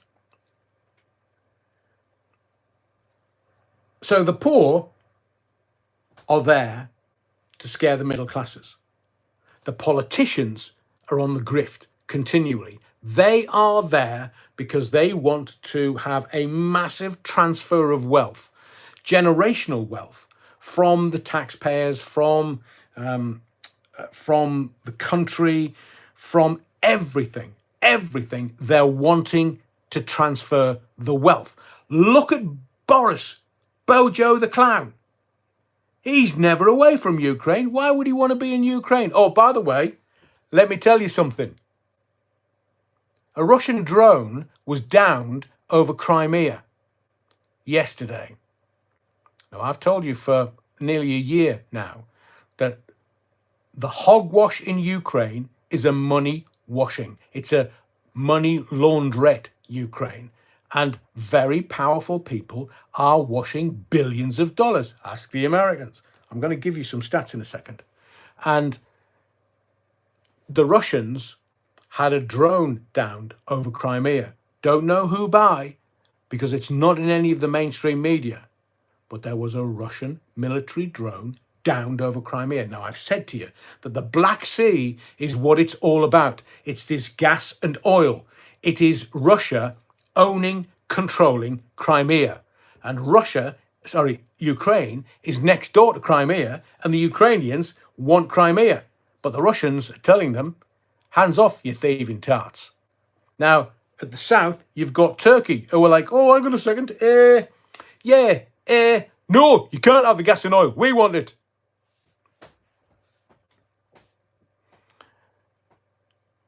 I knew Terry would pull me up. Yeah, Rogan. I know it's from Marmion, and I know it's Sir Walter Scott, Freemason, and Knight Templar, so I believe. And the Walter Scott monument on Princess Street is a thing of beauty, but it has hidden code in it. Maybe that's for another show, a conspiracy show. So Russia want Crimea. I've told you this. I've told you that the Middle East, Israel, want Gaza because they want the oil and the gas from the East Mediterranean Sea. And it's not about October 7th. It's not about what they're telling you it's about. Netanyahu just wants to stay in power, and he'll always be in power so long as there's a war going on. And they've built the port, and Sunak last night let slip that we are involved in building the port to get the oil and the gas out of the East Mediterranean Sea. Now you know what Infosys want to be into. They want to be into the North Sea oil. They want to be into the East Mediterranean and the Gaza Strip for the oil and the gas there. I mean, you're talking about billions and billions and billions of dollars worth of energy coming out of the ground. Same as Crimea, Black Sea, East Mediterranean, Gaza, and now Siberia. So Russia and China have agreed to get the gas out of under Siberia, obviously very cold. And that's why Russia and China, it's all, I get that it's geopolitics, and I get people go, oh, Adrian, it's a bit dull, man. But you have to watch them because we know what's coming. You also know that the Americans are on maneuvers. They're trying all these corridors around Ukraine because Russia have said Ukraine is not going to be part of NATO. And the Americans go, so if we start and make Ukraine part of NATO, oh, I say, that's our forever war. And you know why America wants the forever war? Let me see if I can find the notes that I made earlier. We are going to talk a bit of showbiz in a second. But I wanted to talk about, because America's bankrupt. America is absolutely stuffed. I mean, proper stuffed. So you know that if America, before January, doesn't matter who America elects, if America goes to war in World War III, and that's what they're setting you up for, the Swedes told you that national service was coming, and Sunak's gone, oh yeah, hey, right there, yeah, if 18-year-olds, you're getting national service, and everybody's gone, oh, like watched it on the telly last night, and everybody laughed. I wouldn't be laughing because they're going to send your kids to war. Don't be mucking about. All this stuff by all the YouTubers who are like, oh yeah, we've been telling you this for a year, man. I want to give you I'm sure that I've written it down. I thought I was going to go in, yes. So the American economy, just put this under your cap for future reference, because America is bankrupt and China owns a huge swathe of American debt. And the way that America gets out of debt, they just print dollars. Just print dollars. They don't want to print dollars. They want the energy out of the ground. They want to be in there. They want their grubby little fingers in the East Mediterranean and Gaza. They want their grubby little fingers in the Black Sea. They don't want to be with Putin in Siberia. Too cold. They're all a bit girly. They're not, they won't even wear base layers. But that's what they're after. That's what it's all about. And America, their National Social Security bill annually is $837 billion. That's their Social Security. $837 billion. Now, the net interest on all their spending amounts to $514 billion. So they're never going to be able to pay off their debt. It's a bigger portion of GDP that means they can't trade out of it. And don't think this affects you, because it does. Because whenever America sneezes, Britain catches cold. Yeah, of course it's all about the money, Louise. All about the money. It's all about the Benjamins. But here's the kicker. So for national defense in America, they spend $498 billion per year. I've told you that the net interest is over $500 billion a year. So with the national interest that they're trying to pay off the debt, and who's America in debt to? Mars? The national defense and net interest is over $1 trillion per year. Medicare, $465 billion per year. And where's it all going? Well, they can give hundreds of billions to the Israelis and the Ukrainians. Oh, Volodymyr Zelensky's missus enjoys those bags she's buying in Paris. So America is bust. It's gone. It's done. And what America, 60% of America's GDP, gross domestic product, is arms or armaments related. So they need a war. They need a forever war to get out of this kind of shite. They need a massive war, and they need all of the other countries around the world, as we did in World War II. America bailed us out financially, and we didn't stop paying the Yanks back until about 1998, 1999. And I remember because I was on air at the time, and I saw all the details. So the facts are right there in front of you. The Americans want war. And why do they want war? Because the minute America goes to war, Joe Biden doesn't have to stand for re-election. He stays as the war president for as long as the war goes on, or as long as they can keep him alive on a bit of Colombian on his cornflakes. Or will they make Barack? Will they ask Barack to come back? Big Mike! What do you mean, who's Big Mike? Don't you do your research? Are they going to have Big Mike? If they put Big Mike on the card, so the Americans have a choice, because they'll retire Biden on ill health. Big Mike versus the Donald from his jail cell. He can still be president in jail. And I don't know whether you saw, but the American government are trying to pass a law which means that Donald's security detail can't stay in prison with him. So they can't give him a wing and give him a couple of personal protection officers while he's in prison. America's government are trying to pass a law to make sure that Donald Trump can't have any protection inside prison.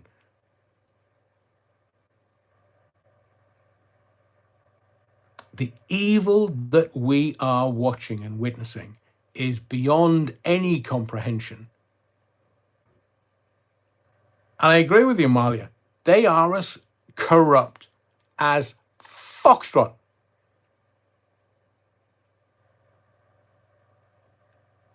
Yeah, Chip, start your rainbow uniform production line. I'll go in with you, halves.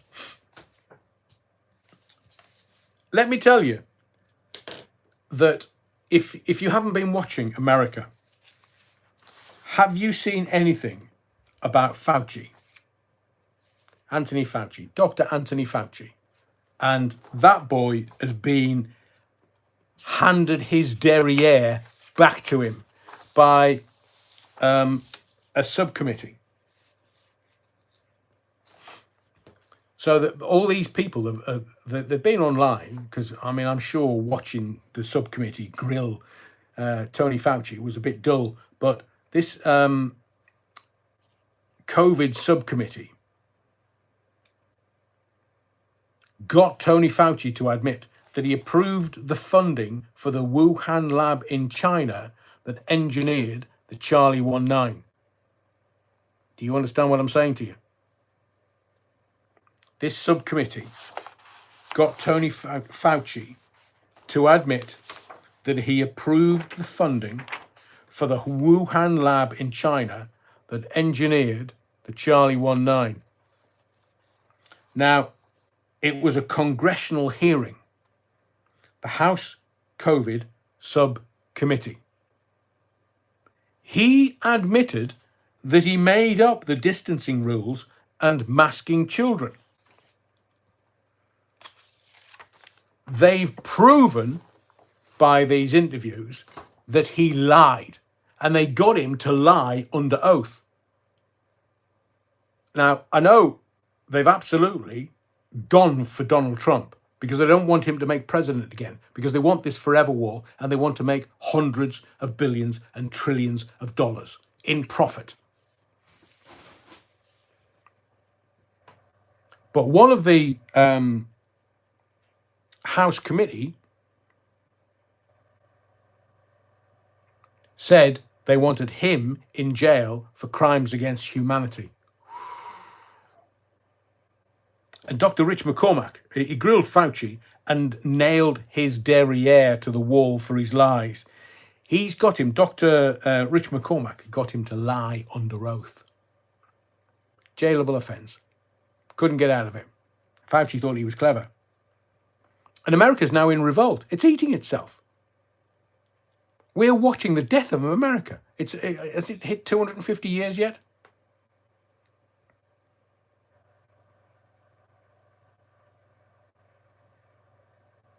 So that's why I explained to you the American economy, because it's tanked.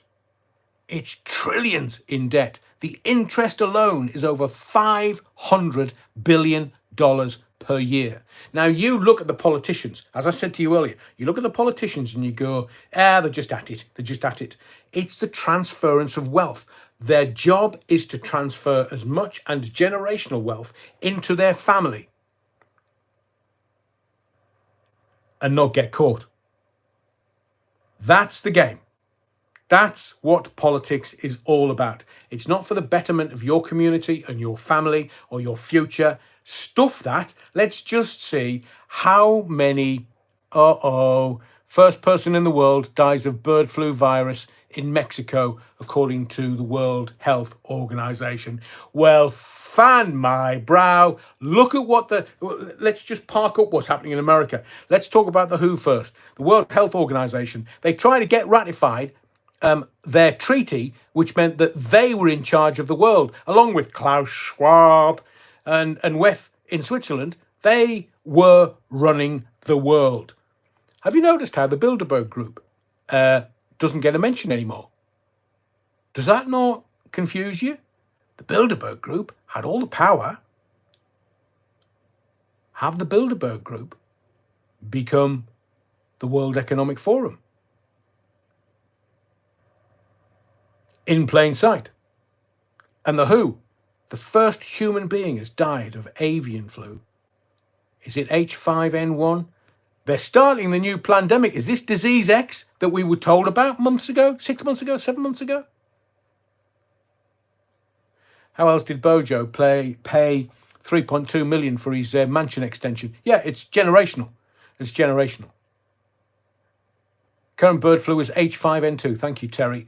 It's kicking off. We're live on air, and the WHO have just announced that their first human in Mexico died of bird flu. They'll be saying, was it in a chili?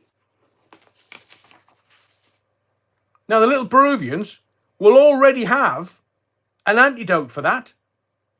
But again, after Charlie 19, the Peruvian government would, no. Well, let's have the antidote then, because it's all in the Amazon. Dr. Berger's a Scientologist. I'd heard that. Who said that? Rexanne. Yeah, I'd heard that. He's not actually a doctor. He's not physiotherapist. He's not a doctor. I don't think. Anyway, just telling you, because that, we're ahead of the curve. That will be all over the press, maybe tomorrow. But a bit like Hunter Biden's case, you won't see much reportage about Hunter Biden in the mainstream media. Oh, I wonder why. And you won't see much about somebody dying from bird flu in Mexico. Oh, I wonder why. Well, they can't have it in a wet market in China again, can they? They can't have, was it foot and mouth disease from a Chinese takeaway in a Northumberland farm? I mean, what do they think? Do they think we're a bit thick?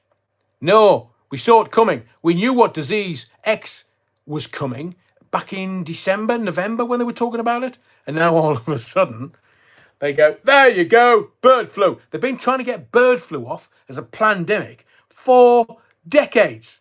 I mean, we had foot and mouth 20 years ago. And then we had the avian flu. And then we got Charlie 19. They're trying to get Ebola away.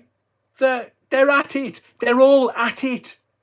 Because they know that the jibber jabber makes them billions. But also, there's Pfizer buying a Canadian company that deals with turbo cancers. They paid $4 billion for it. Sorry, $42 billion for it when it's worth, the company was worth $4 billion. They paid 10 times what it was worth. Now, normally, buying a company is to a maximum of 6 times turnover. You can probably get it much cheaper. So the value of that particular company that dealt with turbo cancers, if it was worth 4, what was its turnover? Times it by 6 to a maximum. They paid 42 billion for it, knowing how much it was going to make them.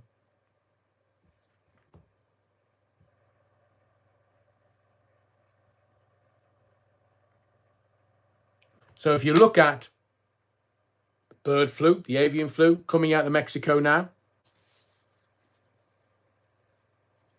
they'll stop people flying around the world, pun intended. See what I did there? And they're going to get you to take another jibber jabber. But do you know something? I think there will be civil unrest if they try to make us take a jibber jabber when everybody has seen the effects of what's happened 4 years ago, where people were forced and coerced, and people were told, if you don't take this, you will lose your job. If you don't take this, people will die. Now, again, I will say this to you. I know how difficult it was in 2020 and 2021 and 2022. I know some people had to travel for their jobs and were very nervous about taking the jibber jabber. I even have to use code on here to get the words past the algorithm because they don't like people talking about it. And are we going to go through that nonsense again? Are we going to have to rise up as mankind? And I don't use that as kind of like, oh, just the men. It's just the term of phrase that we use to describe the human race. Is mankind going to have to stand up? We've already got Fauci being handed his backside in American House Subcommittee. We've got people over here asking questions left, right and centre. There are those that sadly have taken the jibber jabber who are also asking questions. And it's about us as a collective standing up and saying, no more, you're full of shite. So they can't go, oh, well, we've got this. Seemingly, they've got this youth jab that they're trying to promulgate saying, oh, it cures cancer. So does soursop. But you can't buy those in Tesco's, can you? Of course not. Cancer treatment? It's an industry worth billions. They don't care whether you live or die. Do no harm. Yeah, right.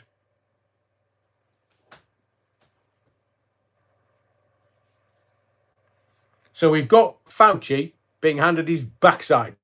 We've got presidents who don't even know what day it is or where they are on planet Earth, trying to run the show. The Biden crime family. And we now have his son in a court of law and he's banged the rights. I mean, from what I've seen. He's in America, doesn't count. But whatever comes out of that court case, America is getting angrier and angrier and angrier. And so is the UK. I mean, I had a road rage incident a little earlier where I almost had to teach somebody a lesson. And they thought they were in the right. Except he was foreign. So obviously doesn't know the highway code. And people are, I've seen it. People are getting angrier and angrier and angrier. I didn't. I remained calm. It would have made me much happier if I chinned him, though. So I believe that people are getting angrier and angrier and angrier the world over. And now we have something else that the WHO, remember, they wanted their treaties ratified within the last 10 days or so.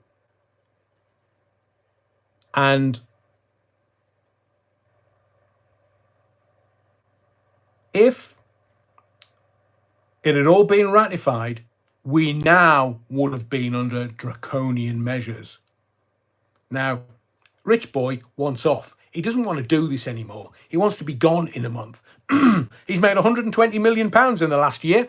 And his missus has probably made much, much more. He's got all the deals that Trotter Cameron is doing around the world for him. So he's probably made billions, if the truth be told, without paying any tax because of his his wife's non-dom status in California. They're all at it. They're all thieves. They're all crooks. And how can you tell when a politician's lying? Their lips move. So we've got Angela Rayner, against Penny Mordaunt. Friday. Seemingly there's 7 of them. They're the only 2 that I'm aware of. I think Farage might be involved. But Farage doesn't like being put on the spot. He either has an internal mechanism that makes him panic when he's under the spotlight, but when he's talking to you and I, and he's either on the radio or GB News or in the media, because it's controlled, he's able to talk with much more alacrity. But 7 of them, so there'll be the Greens, there'll be the other parties in there. But Rich Boy and Starmer are going to be again under the spotlight next Wednesday. We'll work something out, because I would like to do something different around that, because I think we can have some fun with it. Let's talk about Donald Trump as I was a moment ago, because I just want to make you aware that Donald Trump is the president of presidents. Do I need to spell that for you? But Donald J. Trump is draining the swamp. America is corrupt. America is dead in the water. America has so much debt it can't trade its way out of it. It needs to go to war. And Donald J. Trump, the Democrats, in their desperation to get Trump, the Democrats were baited and trapped into establishing these particular presidents to be used against them later. What am I talking about? Well, it's a bit of a boomerang. So, president number 1, or presidents number 1. Former presidents can be impeached. That was from February 2021. Remember the Trump impeachment trial? Oh, can you imagine? Bill Clinton, jizz all over her. So remember, go out and see her, Jones. He paid off some girl $850,000 for her to keep her mouth shut. And then Monica Lewinsky. Oh, I say, William, what have you done all over my dress? Oh, you mucky tart. And then keeps the dress with the jizz stain on it. And he's not being impeached. I did not have sexual relations with that woman. Oh, I think you did in the bloody Oval Office. What do you call that then? Oh, Fun Time Thursday. And number 2, there are 17 of them, and I need to go through them because this is worldwide important. Former presidents can be forced to reveal tax and business records. Ho, ho, ho! George W., how much money did you make from the oil in Iraq? How much money did you make from the Middle East? How much did your dad make? Head of the CIA, Bush. Number 3, former presidents lose executive privilege. Peter Navarro was imprisoned. Can you imagine? And then we've got former presidents lose attorney-client privilege. Corcoran testimony forced. Former presidents don't have presidential immunity. That's been proven in the recent trial where Trump's been found guilty. We don't know whether he's going to be jailed. We know that they returned to court July 17th, I think. Was it June 17th? Where are we? Possibly June 17th for sentencing. But there is the Supreme Court of the United States, SCOTUS, decision pending. So they might just put him under house arrest for something, but they cannot continue with this because former presidents Obama, Clinton, Bush are going to be deep in the doo-doo. Former presidents can be forced to release private phone records and text messages. That's Hillary up the Swanee. Former presidents can have their homes raided by the FBI. Deadly force authorized. That's what they did at Mar-a-Lago. Former presidents can be subpoenaed by partisan committees. January 6th show, trial, anyone? Former presidents can be repeatedly indicted and arrested. Trump's been arrested 4 times. Former presidents lose their First Amendment right to free speech. Remember all the gag orders that's been imposed on Trump? Former presidents lose the right to trial by jury. Mar-a-Lago, only worth $18 million. Trial. Former presidents are no longer protected by the statute of limitations expiring. Former presidents can be convicted without a unanimous jury decision. That's the Merchant rule. Former presidents can be incarcerated. Coming soon. Vice president can no longer question validity of a disputed electoral votes. 2022 change to Electoral Count Act. There's contingent electors are now fake and can no longer be submitted when the election is disputed. Protesters can be declared as an insurrection and the protesters jailed for years without trial. And if President Trump has taken these actions against deep state criminals during his first term, Democrats and the media would have framed it as the unprecedented political persecution. It would not have been accepted by the public, they reckon civil war, before these actions can be taken against real criminals. They must happen to a President Trump first. So he's taken all the slings and arrows of outrageous fortune, and now the Americans, not only are they in debt, they're in deep doo-doo, because former presidents can have the book chucked at them, because we know that Bill loved a bit of punani, and we know that Bill was on Epstein's Lolita Express. We know that Clinton is pictured with Jeffrey Epstein. We know that Bill Clinton is painted in a blue dress in Epstein's New York home. No wonder Hillary and Bill ran off to Mexico. Oh, hang on a second. Have they got bird flu? In December, over Christmas.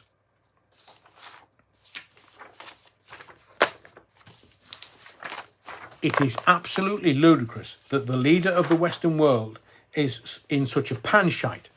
This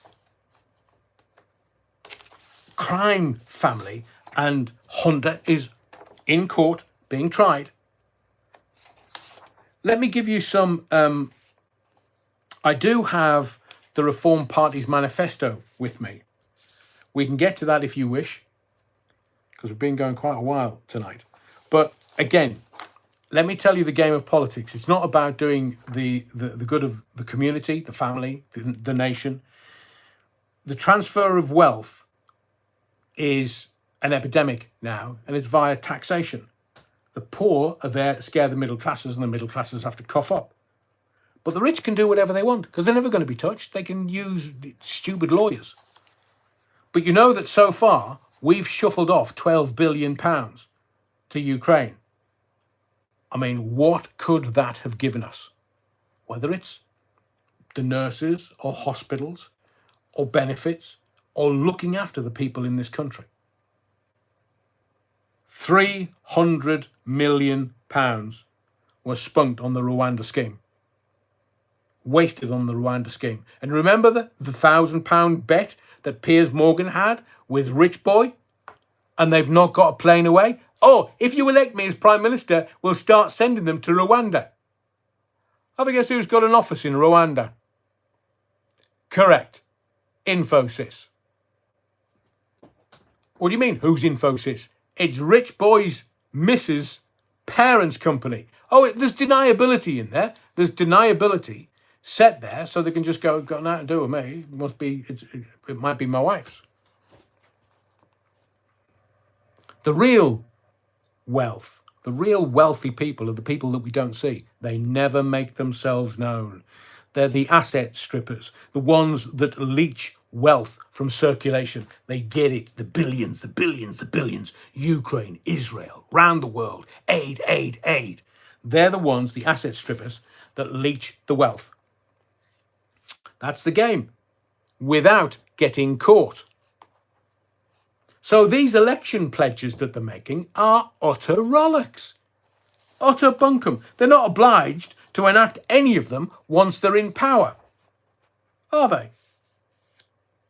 And this nonsense is played out at every single election. And you fall for it every single time. So Keir Starmer, taxes were, and I quote, at the highest level for 70 years. BS. Nigel Farage, oh, he's getting plenty of profile now. He's earned a couple of mil the last 18 months or so. He's now got 4 million in the bank, seemingly. So what was Nigel Farage doing glad-handing at the Tory party conference last year? Is it all about Nigel? XTC, making plans for Nigel. Now, we can't mention, again, the female jizz thrower, the phantom flan flinger, because a female has been charged with assault and criminal damage. At least now we know the phantom flan flinger is just makeup filters and a push-up bra away from being as ugly on the outside as she is on the inside. And remember, vote Muppet. You're going to get one anyway. And Hunter Biden's laptop trial on gun charges. Nothing in today's mainstream media apart from a little column inch. I'd heard the rumours, I've seen the photos. And I'm going to tell you something about Go Woke and Go Broke Brigade. Don't know whether you know this. It's not really in the press, because it is the press. But the Evening Standard, it's a newspaper in London. It's a daily newspaper in London. And every time I go down to the smoke, I always pick one up just to see what's going on. But it's announced yesterday to their staff that they're going from a daily newspaper to a weekly free sheet after 197 years. Daily printed edition, it's to be replaced, as I say, by a weekly free sheet. It was anti-Brexit. It promoted wokery. It's dead in the water. Go woke. Go broke. It's now the new woke nuttery. Do you want to know what they've said today?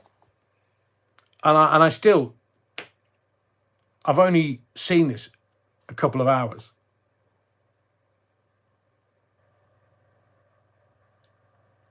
Seemingly, the Ovarian Cancer Awareness Group now claim men can get the disease. I can't get my head around this. Now, I know I'm a bloke. Well, I was the last time I looked. Ovarian Cancer Awareness Group claiming men can get the disease. These people are off their heads. Are they doing drugs? Sorry, recreational? They've got to be.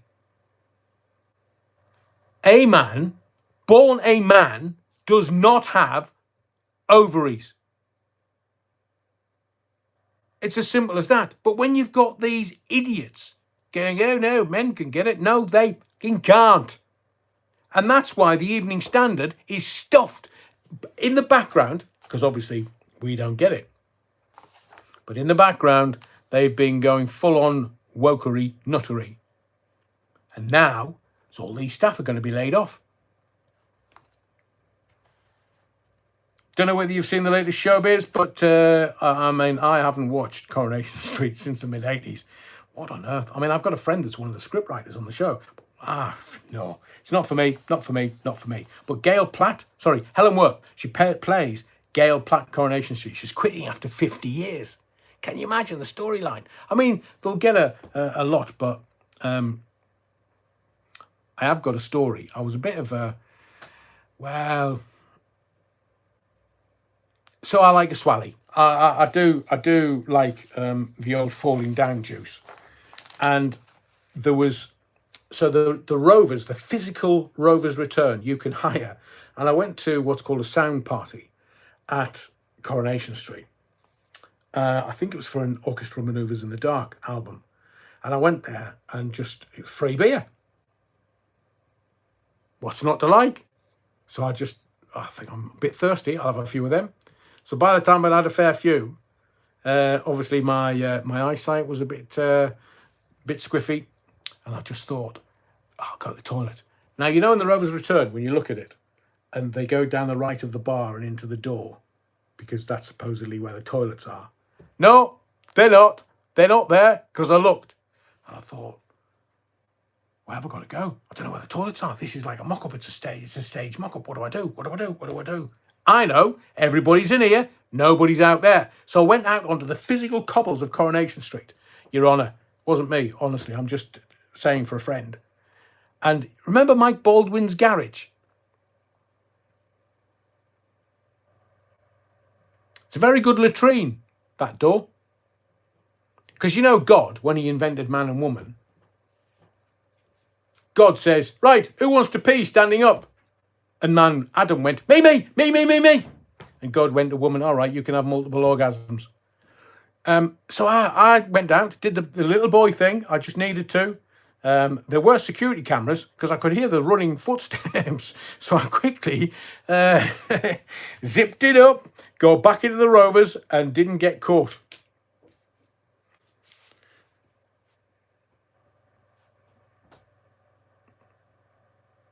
Honestly. You can take the boy out of Sunderland. So Helen Worth is shuffling off the cobbles after 50 years. Can you imagine? So Mike Baldwin's garage has got my, or did have all over it. I know that Baby Reindeer is kind of, everybody's on the other side of it now. But the actress that played Fiona, a lady called Jessica Gunning, is now out. No, I mean, out. She says that she came out in November 22, last year. Why is this news? Why are newspapers reporting on this? Because it's like the last vestiges of something to report on for Baby Reindeer. Who cares? She just played a great part in a Netflix series. We're not interested. Whatever her sexuality is, good on her. We all just are trying to get through life so long as you don't harm anybody or hurt anybody. But she said, I always knew and I just came out in November 22. Good on you, Jessica. Good on you. But I want to dovetail into something else. And I am aware of the trust, the NHS trust, but I'm not going to give you any locations and I'm not going to give you any names. But I want to tell you this little story.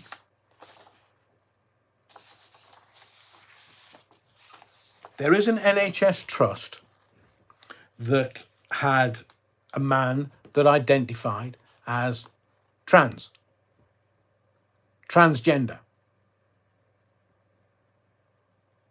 Chick with a Richard, basically. And the nurses of this particular trust are taking the trust to court. Why would that be, Adrian? Because the trans male, pre-op or pre-transition, on medication for transition, identified as a woman and was allowed to use the female nurses' changing rooms. Until the nurses found out that this particular trans male was having sex with his girlfriend and trying for a baby. How does that work? So they went to HR and started complaining. The female nurses were told by this particular trust to grow up, embrace it. He stopped his medication. He's trying for a baby with his girlfriend. And the nurses have had enough. Now, can you imagine? Oh, well, the nurses have said, look, if it's genuine, we don't have a problem with that. We have no problem. But this is how far we've slipped. I would suggest the male is more bisexual than anything. And at it to watch the nurses get dressed and undressed. I mean, can't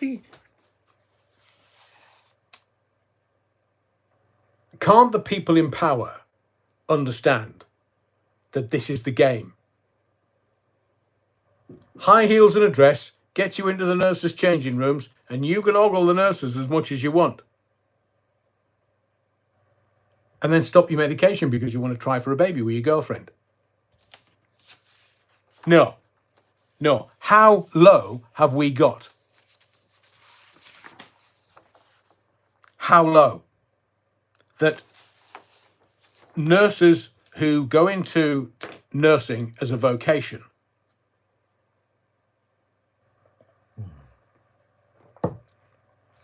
don't feel safe changing into their uniforms and changing out of their uniforms because there's a bloke in there, a chick with a Richard. I'll tell you a quick story and then I'm going to give you the Reform UK manifesto. Do you know there are only 2 points behind the Tories in a new poll issued tonight? That's very good, Gareth. No hope service. I agree with you. There's a lady, I don't know whether you know her. There was a looky-likey a woman called Jeanette Charles. She's just died aged 96. And she was, bizarrely, same age as Queen Elizabeth. She was the doppelganger of the Queen. And she's been in films. And she's done it, like, she just looks the absolute spitting image of Queen Elizabeth II. And I met her, this is 37, 38 years ago. Let's just say mid-80s. And I was one of the presenters on TFM at the time.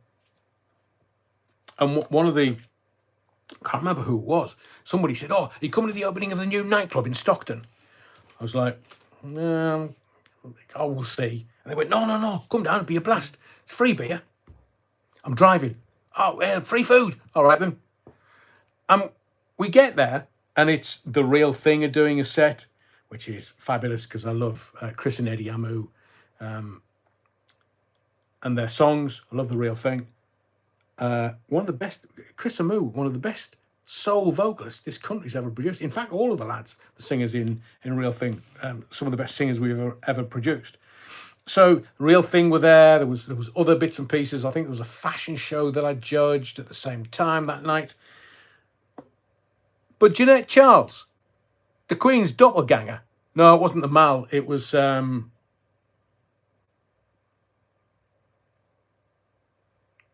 was some like jungle or the Amazon, or it was something. The whole play was on like the jungle, whatever jungle it was. Not Junglist, but Jungle, before Jungle Music came out. And so she was there, kind of wandering around, waving, wandering around, saying, oh, hello, who are you? Why are you here? Rich, no way! You fitted the disco lighting system in the Mall. I was there for the opening night. And, whoa, that lighting system was some piece of kit, let me tell you. Tall Trees, owned by the same guy. Yeah, Javid. No, Javid. No, it wasn't the Tall Trees either. It was, it's actually come out of, as you go towards the A19, I was living up in Sunderland, of course, and used to travel down. And it was out of Stockton, and it was on the left-hand side before you got to the posh part. Norton, kind of almost at Norton, out of Stockton. So this Jeanette Charles was there, giving it all that. And I thought, I'll be nice to her. It was in the VIP area, obvs. And I'm joking, I'm not playing Johnny Big Bollocks. And I went over, hello, Your Majesty. Who are you? I said, my name's Adrian. I work at the local radio station. I'm a presenter. I just thought I'd come and say hello, Your Majesty. You know, playing along. And she was just like, oh. Literally turned on her heel and walked off as if she'd stood in something smelly. And then she went and sat down and held court with the locals and treated me with disdain. And I thought, is it me aftershave? Is it me shirt? Is it a bit loud? You know, local radio celebrity, all that malarkey. And I just went over and I said, Jeanette, I hope I didn't offend you. I was just, just saying hello and wanted to be nice to you. And she just went, oh, go away. I said to her, who the foxtrot do you think you are? You're not the Queen. I told the same story. I didn't swear on air. I told the same story to my audience the day after. She was nothing but a biatch. And that's my experience of Jeanette Chance. Now, some people may say, oh, she was lovely. Of course, it's as you find them. Maybe she just got a bit pissed off and thought I was a manager, or I don't know, I'd drank a beer or something. Don't know what was going on. Or maybe she just got hold of the wrong end of the shitty stick. But I got it. So did she when I left. Who the fuck do you think you are? It's not all sweetness and light in showbiz, let me tell you. So, final thing I want to do tonight, and thank you to everyone that stayed. For those that didn't, they can always catch it up. And thank you for all your texts. And over 200 people still left, so please smash the likes if you haven't already. But here is the Reform UK manifesto. They're now 2 points behind the Tories. As I came on air at 8 o'clock, new polls being published, and they're 2 points behind. It won't take long, and they'll be ahead. After Nigel's, I think the poll was done over the weekend before Nigel announced that he was standing as an MP and as the leader of Reform. So the Reform UK manifesto states that there will be zero income tax for the first £20,000 earned. They will scrap VAT on energy bills, which will lower fuel duty. They will reduce corporation tax to 20%, abolish business rates for small and medium businesses on the high street. They'll freeze non-essential immigration, immediate deportation for foreign criminals. Somebody's got to get a hold of it. Somebody's got to deal with it. Remember, Rishi, stop the boats. Stop the boats. No, can't do that. We'll just say it's climate change. Offshore processing. The criminals are going to be processed offshore. Bibi Stockholm, anyone? Is anybody on there? Is it still in South Wales somewhere? Or has it been brought round to Kent? And they're saying that they will take migrants back to France. Good on them. They're going to fast-track new housing on brownfield sites, prioritise social housing for British people. Can't be the press will go, no, can't do that, racist. Yes, Kate says, just different cheeks to the same backside, Adrian. I agree with you, Kate. But they have to do something. But have you noticed how the Conservatives haven't released their manifesto? The Labour Party haven't released their manifesto. But Reform UK have. Bless them. They're going to teach life skill classes at school. They're going to scrap interest on student loans. They're going to increase farming budget to £3 billion a year. And we need the French and the German and the Dutch and the Italians, for that matter, because they have great food and chefing. But we need Europe to start to reinvigorate and support the farmers. Without them, we'll starve to bloody death. They're going to increase the UK food production to 70%. Subsidise agriculture apprenticeships. Accelerate transport infrastructure in the north and retain NHS workforce. Nurses and doctors who work in the NHS for 10 years will have student fees written off. That's a tough one. Doctors are just after the money. They want the Benjamins. Going to stay in the NHS. Well, if they can do both, they'll stay in the NHS, get their student fees written off, or they'll go into private practice and be able to afford to pay off their student fee debt.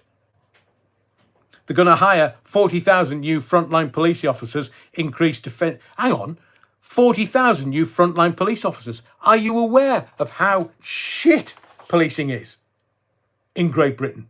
Do you know how badly your police forces are staffed? It would scare you to know how few police officers are actually patrolling in your community, because they haven't got any. They need more than 40,000. They need another 100,000 police officers, frontline police officers, not these desk jockeys. They're going to increase defence spending to 2.5%, increase basic pay for armed forces. They're going to leave the European Convention for Human Rights, ECHR, and introduce a British Bill of Rights. Oh, I wonder why that is. They want us out of the European Convention, the Working Time Directive, just so then they can get 0-hour contracts for everyone and get cheap labour. They're going to scrap net zero, fast-track North Sea oil and gas licenses, motivate 2 million people back into work, the slackers. Job seekers must find work within 4 months, otherwise they will have their benefits stopped. So not sure what you make of that, but at least they have got it out to everyone to have a look at and consider and make decisions on. Because I do believe we're going to get to July 4th and a lot of people are going to have listened very carefully this time round. What I hope doesn't happen is apathy.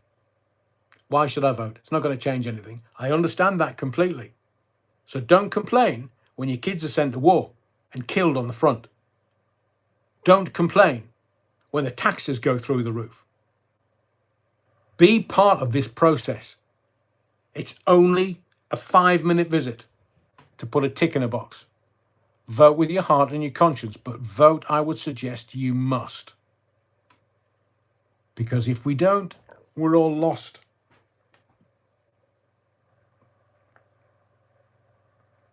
Don't forget the next live is on Sunday. It is Wednesday today. Yeah, on Sunday, the 9th, 8 o'clock, of course. Thank you to everyone that's smashed the likes. Please do it on your way out. If you could, please leave the body of the Kirk in a respectable manner. Don't upset the neighbours. Don't make a noise. Leave the prayer books where you found them. I think all the altar wine's been drunk by the miscreants at the front, and the Battenberg's gone. So you've got to be in early to get the Battenberg. Thank you for being here tonight. Really enjoyed it. And I'll continue to do the research and look out stuff and make some videos in the morning. You obviously understand that the last 5 days have been quite challenging and difficult. But I will attempt to get back into the routine. If it stops, if I disappear, I will leave a message and let you know. But as I say, family come first every single time.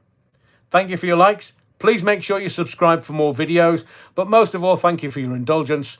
And next time, bring me a slice of Battenberg. Yeah, wrongin'. I'll see you with more videos in the morning, and I'll see you for the next live, Sunday, 8 p.m.